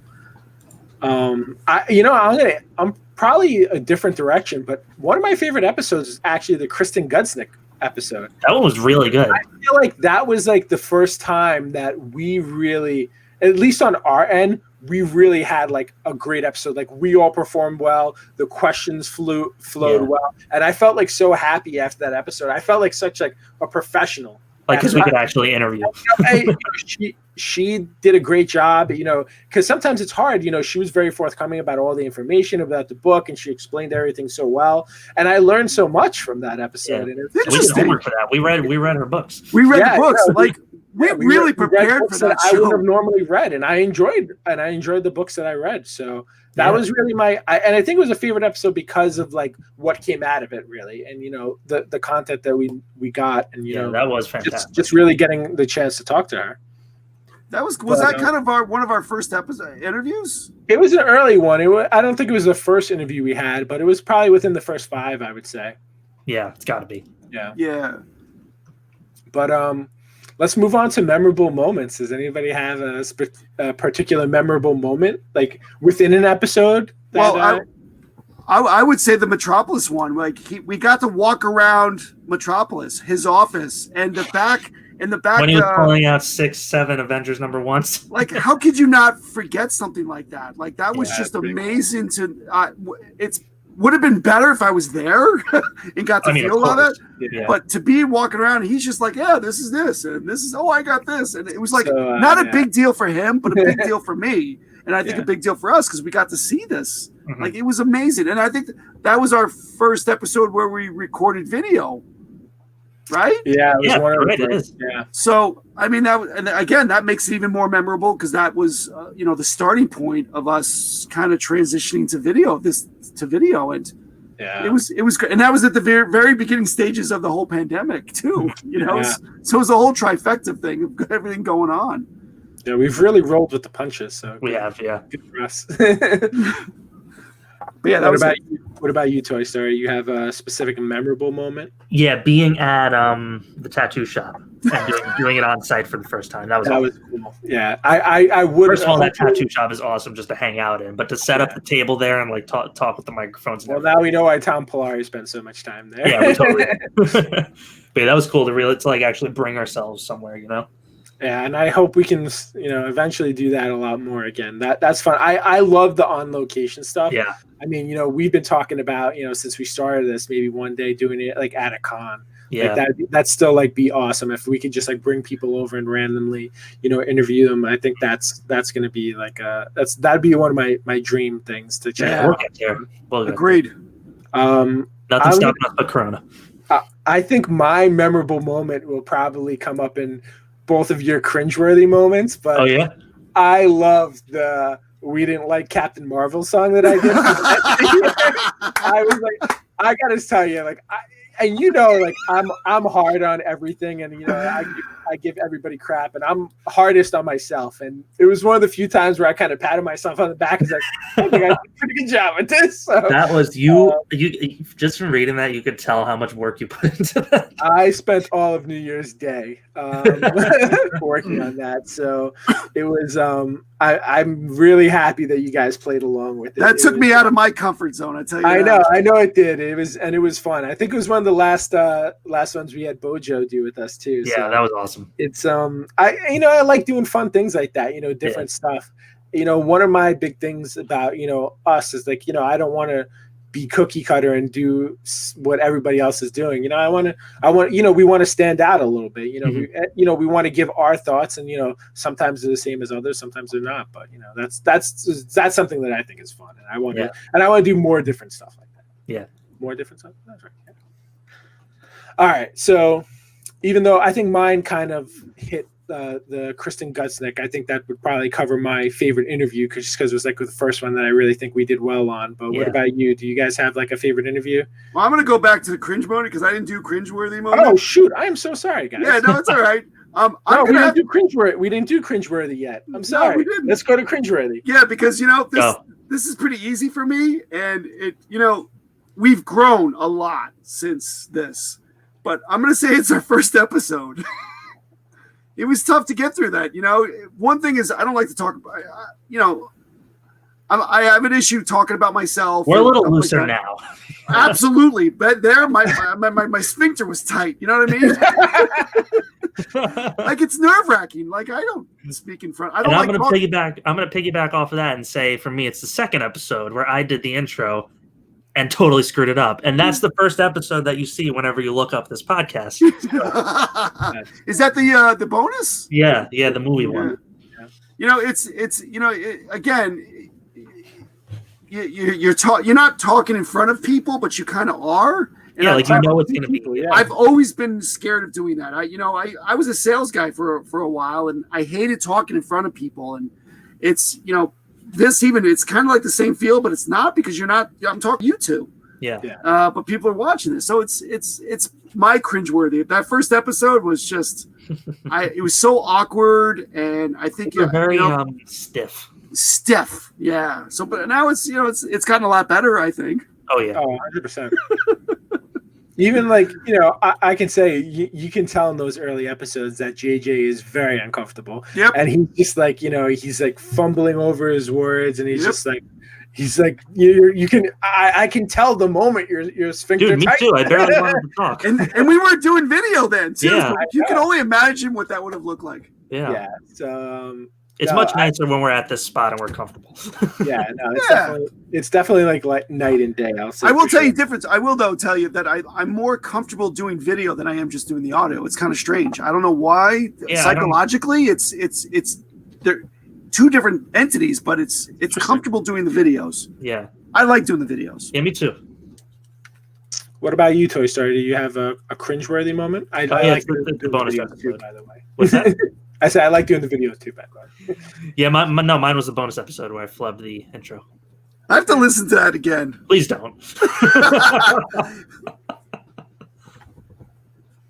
All right, Tease. That's the one that I I can't really think of. There's been ones. So I've had, I guess, no, I know what my cringeworthy moments are. I've had a lot of technical difficulties through this past time, and it's upset me, and it's really just the connection. So it's no one's fault. So I've those moments have really frustrated me. But we've seen that. You can tell when you get mad right afterwards. Yeah. We're like, oh, you broke up, and you're like, all right, forget it. So we've powered through a lot of stuff. I've upgraded, the internet in my house. We've come a long way, but good stuff. So sorry. So now we can go back to favorite interviews. Let's switch it up. Toy Story. I'm still gonna go Vinny because I did. He was not even. He wasn't necessarily the biggest guest we've had at that point, but he's definitely no small name. He's a big person. He's a big person for many years. So that interview stressed me out, prepping for that and everything, And I think it went off really well. So that's why that's my favorite. Just because I felt like there was so much that not could have gone wrong, but there was a lot more at stake for it, I guess. Yeah. So I was really happy that went well. That could have taken a different turn, but that one was great because he went with, he was talking and he just went you could tell he's a fan too. And every question we had lined up, he took it. It was we didn't even have to answer that. I remember I was just crossing stuff off without even asking it. Yeah, it was crazy. Yeah. So that one flowed really well. I think the direction we put that in on a sheet of paper, it went the way it was supposed to. Yeah. Right. And I was just going to say, the prep work we put, so nobody really sees the prep work that we do behind the scenes, but the prep work we put into that episode, especially, it really translated because as it went through, we weren't even asking questions. We set it up in a way where this could come up and, it did, and he checked it off. And, we went through the episode where, and I think that's really what you want during an interview where you're not really asking too many questions. You're just letting them kind of go with the things you want to cover. Yeah, you want to keep them on that path. Though, I felt like we predicted that interview almost because it was like, all right, he's talking about the thing. Absolutely. Cool. And JJ, your favorite interview was Jimmy one? I'm gonna say that one, and then and this is gonna sound weird, it's the dynamic duo, our Holy Batman 1000. That had me in such awe with Zach talking, with the knowledge that guy had on Batman was absolutely amazing. And I think, and again, we didn't video that one because that was early in, but there was a few times where people were speaking like Jim's jaw just dropped again, and Zach, that guy, it was unbelievable to listen to him talk about Batman and everything that he's so knowledgeable about that it was actually quite amazing. I'll contribute him to part of why I'm such a fan because we would go out on Wednesdays and I honestly would just pick his brain and he's not looking stuff up. He knows it. Just Batman. The guy, he's a brilliant guy and he's an amazing art teacher, but I'll go out on a limb and say that guy could probably do really anything he wants. If he wanted to go into any industry, he could do it. He's just that, brilliant of a guy because he has an eidetic memory where he just remembers all this stuff and he absorbs so much, and it's just to have the passion linked with it to be comic book stuff. It's just he was a great resource to learn, and I didn't half the stuff that I was interested in I didn't even have to look up. My library of Marvel Unlimited is still maybe 80% suggestions from him that I haven't even gotten to yet, and he's read throughout his entire life. But that was a good pick. I will pick one more that it wasn't initially other than the Kristen. I really did enjoy the Steve Borak one from CBC. Yeah. Oh yeah. I feel like he was our first big name that we had on the show, and he's just another guy who just so much time in the industry, probably as much as Alan, if not maybe more. And he's just he was there before this stuff blew up, and that's really the stuff I love hearing about, the older stuff. I told you guys not too long ago, I watched some random documentary done in the early 90s, and Kirby was in it. Kirby was at this convention, and just to see that, so I've never seen Kirby live before. That was the first time I saw him in a live format. So like hearing from like those old school guys, you know, who were there like in the 60s and the 70s, it's just that's amazing to me. Yeah. But all right, so let's wrap it up with things we're looking forward to do in the future on the show and beyond. To infinity and beyond. Obviously, getting back into shows. I mean, going to shows and doing the more networking. I think that's been the hardest thing during this whole pandemic is not being able to network. See our buddies. We've networked in a different way. Yeah, but it's nice to get that face-to-face interaction and get our word out, and then just doing more interviews. I mean, I'd love to see some more bigger names this coming year. Mm-hmm. I know it's tough and trying to figure out how to get a hold of those people. But I'd like to see some bigger interviews from us. The thing is, and I'll add to what you're saying, JJ. It's work. You got to put it's a lot of into it. You'll get out of it, and I think we've done a good job so far. But with every year, it's just going to be more kind of like digging your heels in and getting it done. And I'm definitely I know you guys are ready for the challenge, and I'm definitely ready for it too. I'm excited for more video stuff at this point. Now that we've got this beautiful setup here, yeah. I'm excited. I'm excited to go more into like doing more specific shows about certain things. Yeah, I mean, we want to bring back book club. We're going to do it in like more of a edited format. We're going to do more box openings. We're going to do more casual stuff. So we're going to move like kind of geeking out to this format and just kind of let the not so much an episode, but let the conversation go wherever. Mm-hmm. Not have a specific topic lined up. But even going back to what JJ was saying and Toy Story U too, we have networked in different ways, but I'd love to the relationships we've built electronically through Instagram and whatnot. I'd love to connect with those people in person. Yeah, for real. Just kind of like build those friendships to just more than what they are so far. But I don't really even think I could add anything to what you guys said, because I think you guys kind of nailed it perfectly. More people, more stuff. They say less is more, but I think in our case, I think more is more. Yeah, for sure. And and we want to keep the quality to like our standard. And I know you guys probably think of me as like a Führer, but I expect it's for the very best. high standards from myself. So I mean, that's just kind of like the way I look at things. And it's just like, hey, is this good? It's just like, it's okay. Well, could it be better? And and I think that's no, you got to be open to criticism. Because you always want to be pushing for, but even if we had the very best, it's like you'll have like a target on your back that there's somebody coming for you for that number one spot. And I vote. I want to really grow our listenership, and I think we do a really good job of, if that's anything that I really want to do in the future, I think we put a good product out there, and I want it, I want to reach more people with it, because I think people would enjoy what we share. Mm-hmm. Agreed. Well said. All right, Great so job, Führer. maybe not don't overuse that, maybe.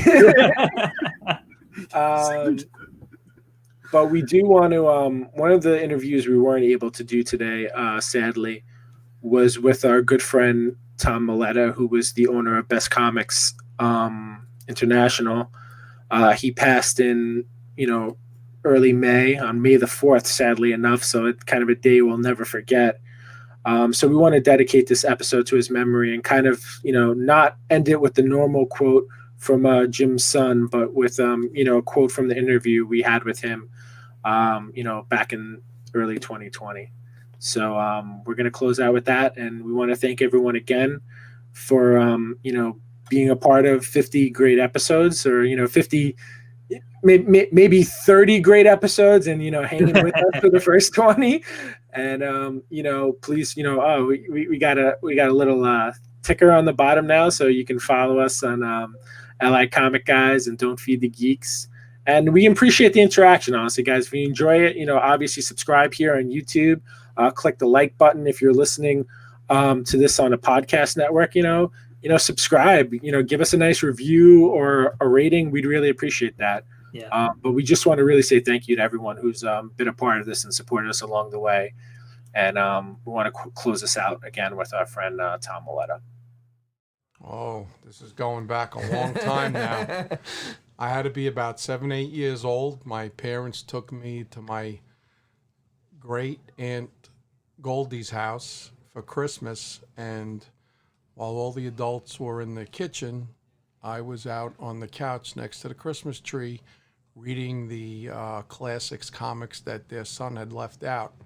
And things like Frankenstein, From the Earth to the Moon by Jules Verne, things like that. And ever since then, I was hooked, and I started collecting Marvel comics mostly.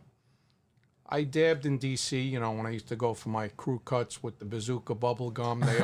They always had the old Supermans out and the Lois Lanes and the actions, and I read those, but I was more of a Marvel guy, and Spidey was my main character. Oh, good choice. And I've always collected, throughout high school and college and going on with life. I've always had an affinity for comic books, and after I left my former ex-family business was the auto industry. I got out of that, and around 30 years old, I said, what could I do that I could make money with and really have a good time? And I said, comics. No brainer, right? Yeah. And 30 years later and 5 stores later, here I am, still going. All right. That's very cool. Wow. Yeah, So you started a comic book store at 30. Yeah. Wow. Your own? At your 1990. I actually started selling to 7-Elevens first and supplying them with the comics on their racks. But the problem with the 7-Elevens is you had to give them returnability. Uh-huh. So that only worked for about 6 months because I like taking money in. I don't like giving it back. That's fair. That's very fair. And after that, I got a partnership in a Hamptons Bay store out in the Hamptons. And then I bought the guy out. I ran that for a while, but it wasn't a good location. Then I opened up in Little Neck in a small store on Northern Boulevard. And then I moved to Greenville with another store on Glen Cove Road. And then I moved to a bigger store in Little Neck across the street. I was there for about 10 or 15 years. And then I've been here in New Hyde Park for about, almost 15 years now. Wow. So has it always been the Best Comics name? Yeah, variations of it, because every time I moved my business, I was always suggested by my attorney to change the corporate name. But it was always DBA is Best Comics. It used to be Best Comics Distribution when I used to do a lot of wholesaling. It's been Best Comics Alone. It's been Best Comics and Hobbies. And now it's Best Comics International. But my actual corporate name is Jericho Comics. Oh, wow. Yeah. Learned something new. But my DBA has always been Best Comics. Got it. So, I mean, from all that, we can definitely tell that you're a veteran in the industry. You've been around a long time.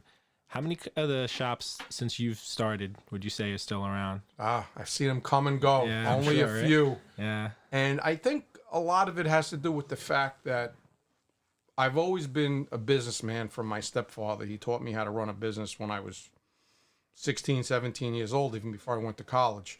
And I think using that mentality going into the comic book business is you have to run it like any other business. And these guys that I've seen come and go, they haven't done that.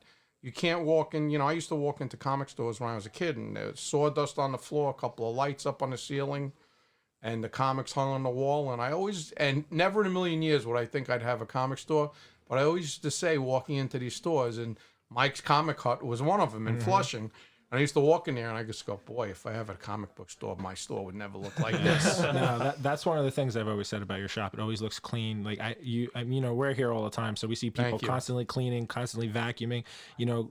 When you walk in, you don't want to be disgusted by the place of business Right. you're in, because you don't want to stay in there otherwise. So Well, it's not.